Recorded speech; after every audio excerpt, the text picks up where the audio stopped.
응답을 통하여 낳은 위대한 선지자 사무엘이 기한을 다하여 생을 마감했습니다. 그는 현존하던 마지막 사사였지요.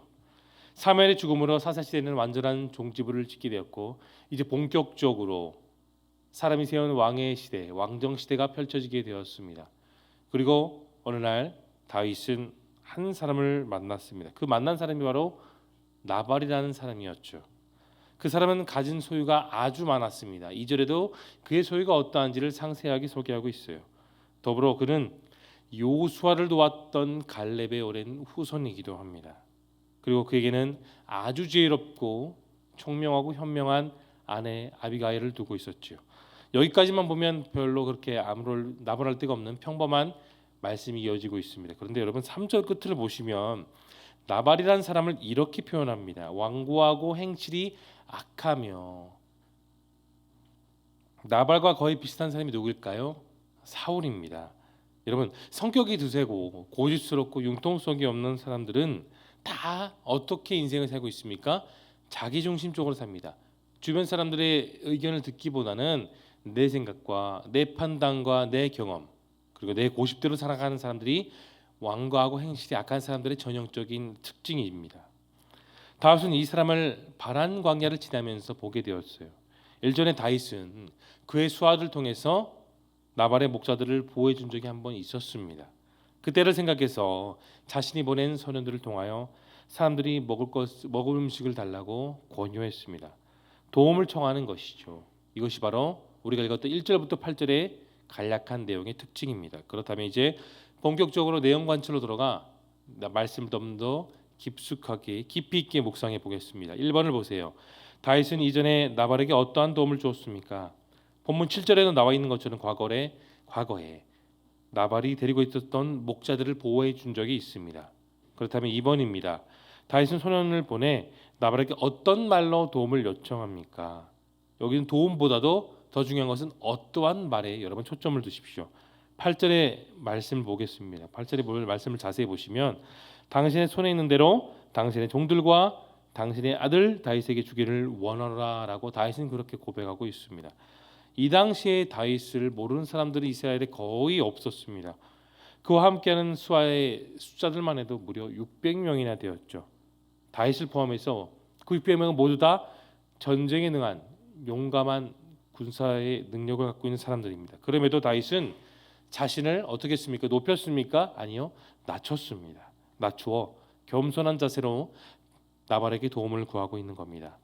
그는 가지고 있는 힘과 병사들을 통하여 음식을 강하게 뜯어낼 수도 있었습니다.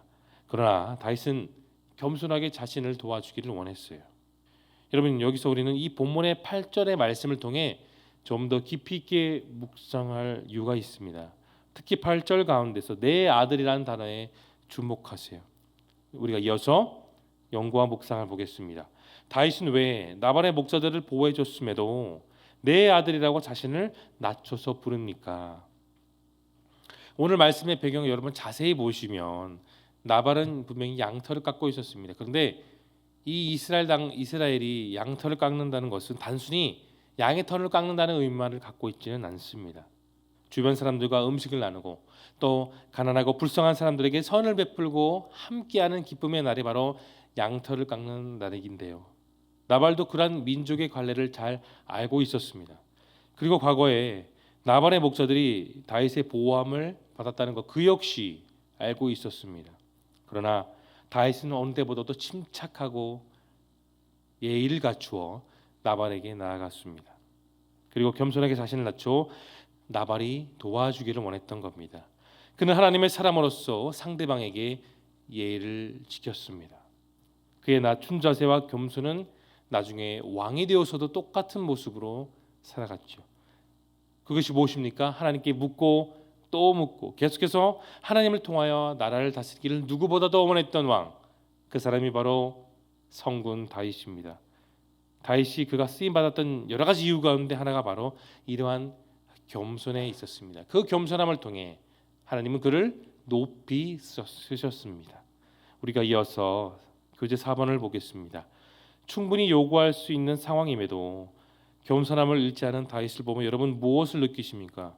우리는 종종 예상하지 못하는 상황을 만나고 당황할 수 있는 상황을 인생의 삶을 통해 경험하기도 합니다.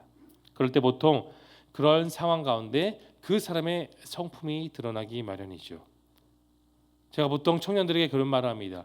만약에 여러분들이 연애를 한다면 특히나 자매들은 형제들에게 강남 가장 어려운 논현동으로 가서 운전을 시켜보라고 말하거나 아니면 고속도로로 가서 운전을 한번 해보라고 말합니다. 왜냐하면 가장 어려운 상황 가운데 갑자기 차가 끼어들었을 때 그 사람의 성품이 드러나기 때문입니다. 오늘 본문에도 마찬가지입니다. 크게 두 명의 사람이 지금 대조되고 있습니다. 다윗과 나발입니다. 다윗은 겸손한 삶을 살기를 누구보다도 원했습니다. 하나님의 도우심과 그분의 인도하심이 비록 지옥과 같은 그런 안타까움 속에 있다 할지라도 끝까지 사람을 바라보지 않고 상황을 바라보지 않고 하나님만을 바라보며 살아왔습니다. 그의 성품 속에 오늘의 말씀의 중요한 키워드인 겸손이 있어요. 여러분, 사랑하는 성도 여러분, 겸손한 사람은 자신의 부족함을 먼저 생각합니다. 하지만 교만한 사람은 자신의 장점만을 생각하죠. 하나님 말씀과 그 말씀에 지켜야 될 율법들 그리고 십계명을 대할 때도 교만한 사람은 하나님께서 하지 말라는 명령을 지켰으므로 자신은 죄인이 아니라고 떳떳하게 자부합니다. 그러나 겸손한 사람은 주님께서 말씀하신 모든 말씀을 늘 지키면서도 늘 주님의 말씀 앞에 자신은 죄인이고 자신은 연약하고 자신은 늘 부족하기 때문에 하나님의 도우심을 구하는 겸손한 모습으로 머리를 조아립니다. 겸손한 사람은 내 자신보다 상대방, 내 자신보다 주변 사람을 더 생각하지요. 하지만 교만한 사람은 늘 자기 중심이기 때문에 내 마음대로, 내 중심대로 주변을 생각하고 그렇게 판단하고 살아갑니다. 겸손한 사람은 나를 돌아보아 내 삶이 늘 연약한 질그릇이라는 것을 깨달습니다. 그래서 깨어질 수밖에 없는 연약한 질그릇이기 때문에 하나님께 나와 주의 겸손한 도우심을, 주의 겸손함을 내 자신을 겸손하게 주님 앞에 내려 하나님의 전지전능하신 도움을 구하며 살아가게 됩니다. 내가 어떠한 상황 속에서 하나님을 바라본다는 것은 다시 말해 내가 얼마나 모든 상황 가운데 겸손하게 하나님을 바라보고 사느냐를 바라볼 수 있습니다. 여러분, 다윗처럼 날마다 지속적으로 그렇게 겸손함으로 살아갈 수 있기를 소망합니다. 하나님은 부족하고 연약하고 도망자의 신세였던 다윗의 겸손함을 통해 정말로 큰 그리고 위대한 새로운 이스라엘의 역사를 하나하나 써 나가셨습니다. 이제 적용입니다. 내 권리를 주장하다가 다른 사람의 마음을 상하게 한 적이 언제일까요? 내 권리를 주장하며 그 권리를 잃어버리지 않도록 정말 엄청나게 노력하는 사람들이 주변에 더러 있습니다. 가진 것을 보다도 참 누구보다 더 많이 갖고 더 많은 것을 누리면서 살아가는 것이 뻔히 보이는데도 계속해서 소유와 높은 자리에 집착하는 이들이 있습니다. 그러나 크리스찬의 삶은 여러분 내 것에 대한 주장을 외치는 삶이 아닙니다. 권리 포기, 자기 부인 그것이 내 삶의 중심이 되어야 합니다. 예수님이 그렇게 사셨습니다. 하늘나라의 모든 권세와 능력을 다 포기하시고 죽음의 성배를 물리치실 능력도 있었지만 주님은 그렇게 겸손한 어린 양으로서 그 인생을 그렇게 하나님과 우리 모두를 위해서 내어주셨습니다. 내 권리, 내 능력을 다 뒤로 한 채 주님은 우리를 위해 그렇게 겸손한 삶으로 자신을 내어주신 겁니다. 우리가 잘 아는 그 십자가의 능력, 십자가 사랑은 주를 믿는 이들에게 있어서 모두에게 있어서는 다 기쁨이고 감사하고 소망입니다. 그러나 하나님께서는 가장 아픈 역사, 가장 아픈 현실이기도 했습니다. 아들의 겸손함으로 인해서 우리 모두가 구원을 받은 것입니다. 이제 결단입니다.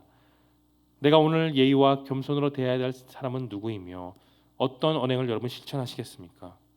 겸손은 작은 예수의 삶을 살아가는 큰 힘이 됩니다.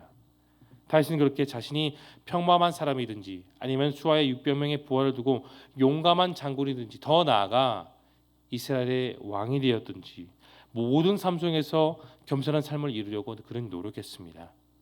우리는 내가 하루 가운데 만나는 모든 사람들에게 그가 어떤 사람이든지 우리는 늘 예의와 겸손으로 대해야 할 것입니다. 나의 말 한마디, 나의 표정 그리고 행동이 아무리 작은 것이라 할지라도 우리는 그것을 통해 예수님을 전할 수가 있는 겁니다. 우리는 늘 하나님은 내가 오른편에 서 있다 하더라도, 우리가 늘 말씀을 지킨다고 할지라도 자만하지 않고 겸손하고 진지한 마음으로 살아가야 할 것입니다. 내가 정말 오른편에 서 있다면 더욱더 겸손해지고 더욱더 낮아지고 더욱더 예의를 갖추며 주님 가신 그 길을 우리는 걸어가야 되는 겁니다. 이것이 오늘의 삶 속에서 하나님 우리를 향한 원하심, 우리를 향한 기뻐하심인 것입니다.